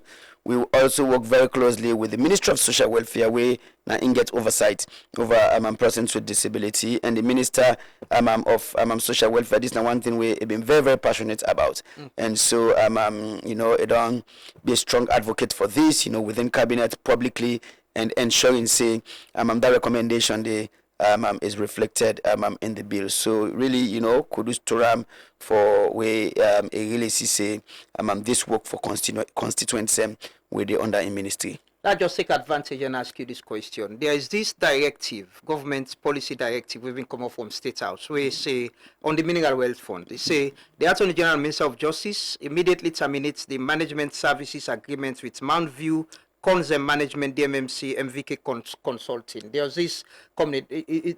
There are no legal issues with this termination of this agreement. No, we examine all of that right now. We look at the legal issues in all of this, and at the end of the exercise, we'll make sure as we comply with the directives from the Office of the President, we will do so in compliance with the law. The point is that yes, the agreements stay, but the agreements exist within a broader framework of legislation, and other things, and we consider. So yes, we're discussing this internally, but be assured, we will be in compliance with the law. It has not been terminated yet. It's a you don't terminate overnight because there are processes. But the directive say the Attorney General immediately. That is what it says. Well, yeah. So immediately means you take the legal steps, right? So so yes, we don't start. You understand? There are legal steps we need for take. There was this commitment of paying Jenna and Co. some time ago for some legal issues with Marampa mines and all of that. Are we committed to paying whatever we owe them now? Well, yeah. I mean, the point is, we've been there in court at the US on that.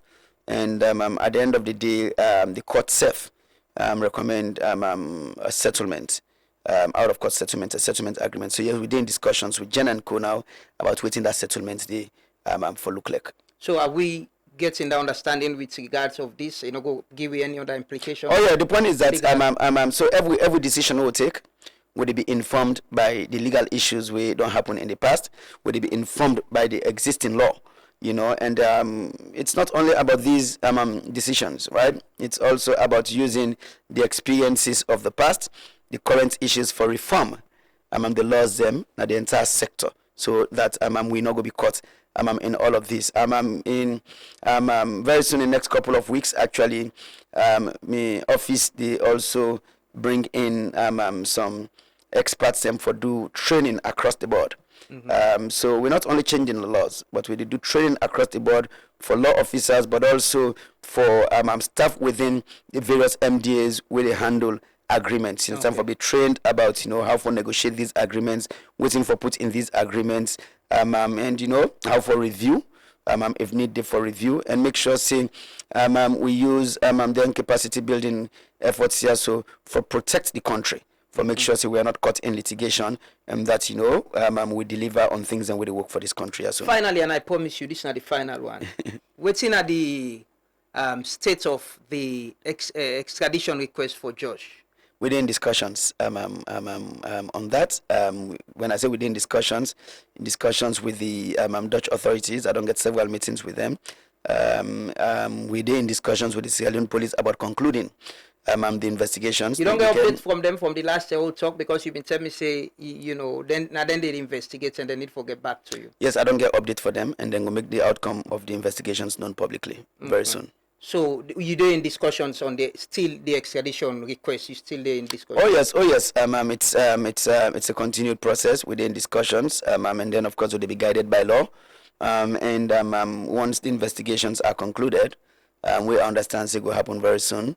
That will inform the next steps we will be taking within the ambits of the law. Okay, well, thank you so much, Mr. Minister. It has been a pleasure. It has been very educative. I'm sure we people and don't learn and understand waiting at the bill. We get for go parliament, and we serve for help for amplify and let people understand what's in the happen. But thank you so much for joining us this morning, and thanks to we viewers and listeners we don't join in at the program this morning. We appreciate that so much. The Truth Morning Devotion they return tomorrow 6:30. But as always, as we can say now, members say we all get a part for play for change this country. This bill, give a good parliament, so people are only complain say they not sabi the MP, but try to sabi your MP and engage them. If you get concern, raise them with them. That is how democracy works, and that is how government for work. We will continue for discuss the issues, and I will call member experts them and members of parliament them for discuss them. So we all go learn and be informed about the things them within inside this bill and waiting we for know and waiting for get concerned about. Thanks for being with us. Thanks to my colleagues, them, the technical and production team. Tete will meet back tomorrow. Have a lovely day and continue to follow and stay between at Good Media. When the chaos was over and it was time to officially declare the Sierra Leonean Civil War over, President Ahmad Tijan Kaba needed something remarkable to mark the end of 11 years of horror in Sierra Leone, a transition from war to peace.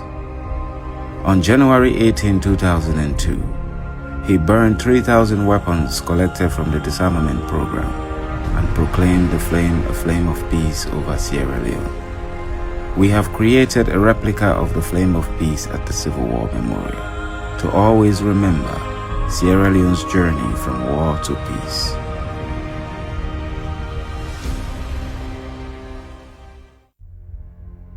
When the chaos was over and it was time to officially declare the Sierra Leonean Civil War over, President Ahmad Tijan Kaba needed something remarkable to mark the end of 11 years of horror in Sierra Leone, a transition from war to peace.